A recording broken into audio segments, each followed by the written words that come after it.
Hi friends, అందరు ఎలా ఉన్నారు? నిన్న మన జగన్ సారు నెల్లూరు వెళ్ళటం జరిగింది. మన ప్రసన్న కుమార్ గారి ప్రాబ్లం తెలుసుకొని అలాగే జైలుకి కూడా వెళ్ళి మరి పరామర్శించడం జరిగింది.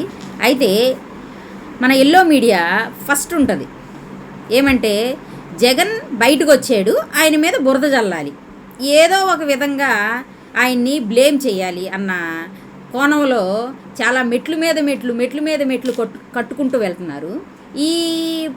ఈ క్రమంలోనే ఒక ఎక్స్ ఎమ్మెల్యేగా చేసినటువంటి చెన్నకేశవరెడ్డి గారిని ఇందులో భాగం చేశారు. అది ఏంట్రా అంటే, ఆయన ఒక డబ్బులు కట్ట తీసేసి అందులో నుంచి తలా ఒక 500 ఇస్తున్నట్లు ఒక వీడియో ఈ ఐటీ వాళ్ళని మంచిగా గ్రిప్లో పెట్టుకున్నారు కదా, ఆ విధంగా తీసిస్తూ పెట్టుకున్నారు.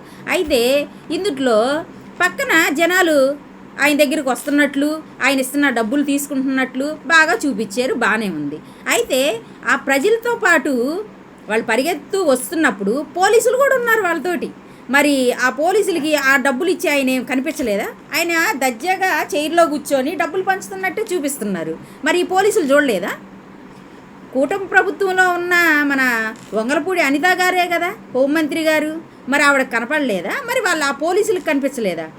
ఒక 90-95 ఏళ్ళు ఉన్నటువంటి ఒక ముసలి వ్యక్తి ఎక్కడి నుంచో వచ్చి ఒక చైరేసుకొని కూర్చొని డబ్బులు పంచుతుంటే ఈ కూటమి ప్రభుత్వం ఉన్న పోలీసులు కానీ లేదంటే కూటమి ప్రభుత్వంలో ఉన్న అధికారులు కానీ చూస్తూ ఉన్నారా? ఈ విధంగా ఎన్ని అబద్ధాలని మీరు ప్రజలకి ఈ విధంగా చెప్పుకుంటూ పోతారు? ప్రజలేం పిచ్చివాళ్ళు కాదు. ప్రజలకి ప్రతి ఒక్కటి ఏది రైట్ ఏది రాంగ్ అనేది ప్రజలు చూస్తున్నారు, ప్రజలు తెలుసుకుంటున్నారు. అర్థమైందా?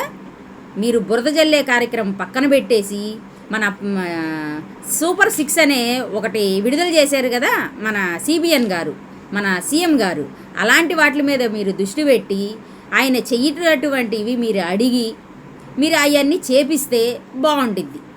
చౌదరి గారు ఎవరు, శర్వాణి చౌదరి గారు ఇంత నోరేసేసుకొని ఇంత లావును వచ్చేసేసి మొహమంతా ఇంత పెట్టుకొని ఓ అని అరిస్తే ఎవరు వినరమ్మా?